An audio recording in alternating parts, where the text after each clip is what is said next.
नमस्कार। आकाशवाणी जयपुर अजमेर से प्रस्तुत हैं प्रादेशिक समाचार।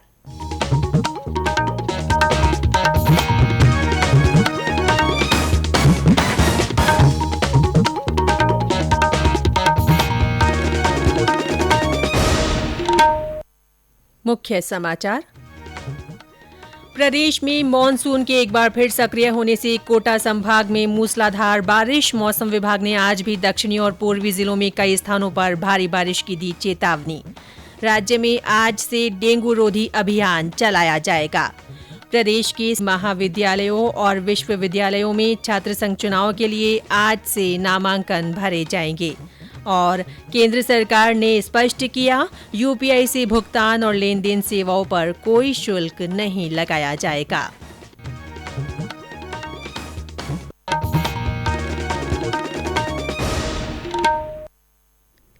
समाचारों के साथ मैं रितिका गुप्ता। और अब समाचार विस्तार से। प्रदेश में एक बार फिर मानसून के सक्रिय होने के साथ ही अधिकांश जिलों में बारिश का दौर शुरू हो गया है। कोटा संभाग में भारी बारिश के कारण नदियां उफान पर है। प्रमुख बांधों सहित अन्य बांधों से भी अतिरिक्त पानी की निकासी की जा रही है। कोटा जिले में कल देर शाम से शुरू हुई मूसलाधार बारिश आज भी पूरे वेग से जारी है।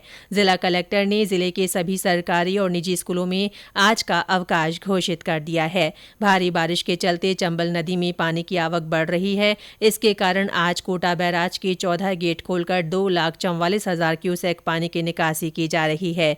गांधी सागर बांध से 2 लाख क्यूसेक पानी की निकासी की सूचना के बाद निचली बस्तियों में अलर्ट जारी कर दिया गया है। पार्वती नदी में भी उफान आया हुआ है। खातोली की पार्वती नदी की पुलिया पर करीब 18 फीट पानी है। इससे कोटा श्योपुर राजमार्ग अवरुद्ध हो गया है। कुआजापुर की सुरथाक पुलिया पर 7 फीट पानी आने से आवागमन बंद हो गया है, जिससे 12 बड़ौदा श्योपुर राजमार्ग बंद है। डिगोद मारवाड़ा चौकी पुलिया पर भी 4 फीट की चादर चल रही है। ढिपरी बड़ौद में कालीसिंध नदी की पुलिया पर 2 फीट पानी आने से आवागमन बंद कर दिया गया है। उधर झालावाड़ जिले में शनिवार रात से शुरू हुआ बरसात का दौर आज भी जारी है। मध्य प्रदेश में भी हो रही भारी बरसात के कारण जिले में बहने वाली नदियां उफान पर है। हमारे संवाददाता ने बताया कि प्रशासन ने नदियों किनारे बसे गांवों को सतर्क कर दिया है। परसों रात से शुरू हुआ बरसात का दौर जारी रहने पर पड़ोसी राज्य मध्य प्रदेश में हो रही बरसात के कारण जिले में बहने वाली कालीसिंध, आहू, परवन, पार्वती, उजाड़, रूपाली, कालीखाड़, छोटी कालीसिंध सहित सभी नदियां उफान पर हैं। प्रशासन ने नदी किनारे बसे गांवों को सतर्क कर दिया है। जिले के प्रमुख बांधों कालीसिंध, भीमसागर, छापी, गागरीन और अन्य बांधों के गेट खोलकर अतिरिक्त पानी की निकासी की जा रही है। मनोर थाना क्षेत्र में ज्यादा बरसात होने से वहां विभिन्न निचले इलाकों में पानी भर गया है। प्रशासन ने अलर्ट कर दिया है। लोगों को सतर्क रहने के लिए कह दिया गया है। अरुण कुमार शौरी, आकाशवाणी समाचार, झालावाड़। पूर्वी जिलों में भी कई जगह हल्की से मध्यम तो कहीं कहीं भारी बारिश हो रही है। राजधानी जयपुर में कल दोपहर से बारिश का दौर शुरू हुआ, जो आज सुबह तक रुक रुक कर जारी है। कई स्थानों पर जल भराव की स्थिति हो गई है। अलवर शहर और आसपास के ग्रामीण क्षेत्रों में मूसलाधार बरसात हो रही है। निचले इलाकों में पानी भर गया है। सड़कों पर आवागमन प्रभावित हो रहा है। टोंक में भी कल रात से शुरू हुआ बारिश का सिलसिला आज तक जारी है। वहां सुबह से तेज बारिश हो रही है। दौसा से हमारे संवाददाता ने बताया कि जिले में कल देर रात तेज बारिश हुई। इससे अधिकतर इलाकों में खेतों में और सड़कों पर पानी भर गया। आज सुबह दौसा जिला मुख्यालय सहित बांदीकुई उपखंड में जोरदार बारिश हुई। सवाई माधोपुर जिले में भी बीती रात से शुरू हुआ बरसात का दौर सुबह तक जारी रहा। करौली जिला मुख्यालय और आसपास के क्षेत्रों में कल देर रात बारिश दर्ज की गई। भीलवाड़ा जिले में कई स्थानों पर आज सुबह से रिमझिम बारिश हो रही है। मौसम विभाग के क्षेत्रीय निदेशक राधेश्याम शर्मा ने बताया कि कोटा संभाग के जिलों में आज भी कई स्थानों पर भारी और कहीं कहीं अति भारी बारिश की आशंका है। पूर्वी जिलों में भी कहीं कहीं भारी बारिश हो सकती है। पिछले 2-3 दिनों से जो बंगाल की खाड़ी में बना हुआ एक low pressure system deep depression का रूप ले लिया था। इस दौरान सिस्टम का असर जो है वो कोटा संभाग के साथ साथ जयपुर, अजमेर और उदयपुर संभाग के जिलों में भी भारी बारिश का सिस्टम जो है वो सक्रिय होगा और यहाँ पर भी कहीं कहीं भारी से अति भारी बारिश हो सकती है। प्रदेश में आज से डेंगू रोधी अभियान चलाया जाएगा। 2 सितंबर तक चलने वाले इस अभियान के माध्यम से लोगों को डेंगू बीमारी से बचाव और रोकथाम के बारे में जागरूक किया जाएगा। साथ ही बुखार के रोगियों के सैंपल लिए जाएंगे। चिकित्सा और स्वास्थ्य विभाग की ओर से मच्छरों को पनपने से रोकने के लिए एंटी लार्वा गतिविधियां भी चलाई जाएंगी। ये समाचार आकाशवाणी जयपुर अजमेर से प्रसारित किए जा रहे हैं। समाचार अभी और हैं, उससे पहले ये संदेश। कंपटीशन की अगर आप कर रहे हैं तैयारी, तो उनके लिए ऑल इंडिया रेडियो पर हम लाए हैं अभ्यास, एक ऐसा कार्यक्रम जिसमें आप पूछेंगे सवाल व्हाट्सएप नंबर 9289094044 पर, या फिर ईमेल करेंगे abhyas.airnews@gmail.com पर, और हमारे विशेषज्ञ देंगे इसका जवाब। आपका अभ्यास हमारा प्रयास। प्रादेशिक समाचारों में फिर से आपका स्वागत है। प्रदेश के महाविद्यालयों और विश्वविद्यालयों में छात्र संघ चुनाव को लेकर आज से नामांकन पत्र भरे जाएंगे। कल नाम वापसी के बाद अंतिम नामांकन सूची का प्रकाशन किया जाएगा।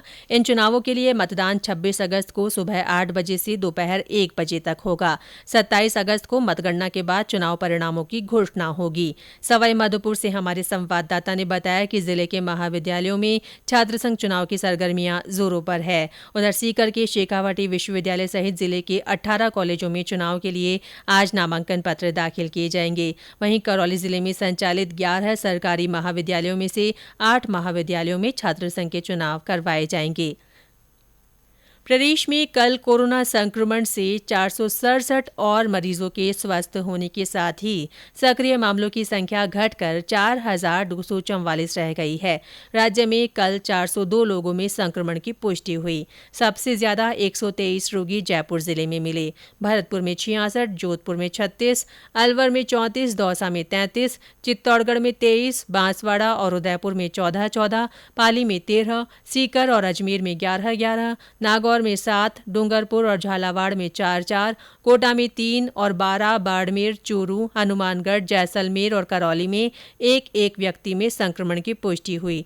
कल इस बीमारी से राज्य में 4 लोगों की मृत्यु हुई। इनमें अजमेर, भरतपुर, जयपुर और करौली में 1-1 मरीज शामिल हैं। केंद्र सरकार ने स्पष्ट कर दिया है कि यूपीआई से भुगतान और लेन देन सेवाओं पर कोई शुल्क नहीं लगाया जाएगा। वित्त मंत्रालय ने कई ट्वीट संदेश में कहा कि यूपीआई आम लोगों के लिए सुविधाजनक और अर्थव्यवस्था में उत्पादकता की दृष्टि से लाभकारी जनहित डिजिटल सेवा है। वित्त मंत्रालय ने उन खबरों को देखते हुए स्पष्टीकरण दिया है जिनमें यूपीआई पर शुल्क लगाने की संभावना व्यक्त की गई है। मंत्रालय ने कहा है कि सेवा प्रदाताओं की लागत से जुड़ी चिंताओं का हल दूसरे तरीके से निकाला जाएगा। मंत्रालय ने कहा कि सरकार ने पिछले वर्ष डिजिटल भुगतान व्यवस्था के लिए वित्तीय सहयोग उपलब्ध कराया था। इसे इस साल भी जारी रखने की घोषणा की गई है ताकि इसकी उपयोग और आर्थिक रूप से लाभप्रद ऐसे आसान माध्यमों को बढ़ावा मिले। केंद्रीय गृह राज्य मंत्री नित्यानंद राय ने कहा है कि देश भर में पुलिस बल में महिलाओं की भागीदारी बढ़ रही है और महिलाएं प्रत्येक क्षेत्र में बेहतर प्रदर्शन कर रही है। श्री राय ने कल शिमला में राष्ट्रीय महिला पुलिस सम्मेलन के उद्घाटन सत्र को संबोधित करते हुए कहा कि केंद्र सरकार पुलिस बल में महिलाओं की भागीदारी बढ़ाने के प्रयास कर रही है। राज्य सरकार ने सूचना और जनसंपर्क विभाग में सूचना सहायक के 38 नए पद सृजित करने के प्रस्ताव को मंजूरी दे दी है। इस स्वीकृति से विभाग में सूचना सहायक के जिला स्तर पर 35, मुख्यालय पर 2 और नई दिल्ली स्थित कार्यालय में 1 पद स्वीकृत किया गया है। प्रधानमंत्री नरेंद्र मोदी इस महीने की 28 तारीख को आकाशवाणी से मन की बात कार्यक्रम में अपने विचार साझा करेंगे। प्रधानमंत्री ने इस कार्यक्रम के लिए सुझाव मांगे हैं। श्री मोदी ने कहा है कि विभिन्न विषयों पर उन्हें भेजे गए सुझावों को अगले मन की बात कार्यक्रम में शामिल किया जा सकता है। श्रोता अपने विचार नमो ऐप और माई जीओवी ओपन फोरम पर भेज सकते हैं। टोल फ्री नंबर 1800-117800 पर भी सुझाव हिंदी और अंग्रेजी में रिकॉर्ड करवाए जा सकते हैं। फोन लाइनें 25 अगस्त तक खुली रहेंगी। और अंत में मुख्य समाचार एक बार फिर। प्रदेश में मानसून के एक बार फिर सक्रिय होने से कोटा संभाग में मूसलाधार बारिश हो रही है। मौसम विभाग ने आज भी दक्षिणी और पूर्वी जिलों में कई स्थानों पर भारी बारिश की चेतावनी दी है। राज्य में आज से डेंगू रोधी अभियान चलाया जाएगा। प्रदेश के महाविद्यालयों और विश्वविद्यालयों में छात्र संघ चुनाव के लिए आज से नामांकन भरे जाएंगे। और केंद्र सरकार ने स्पष्ट किया है कि यूपीआई से भुगतान और लेन देन सेवाओं पर कोई शुल्क नहीं लगाया जाएगा। इसी के साथ प्रादेशिक समाचार बुलेटिन समाप्त हुआ। नमस्कार।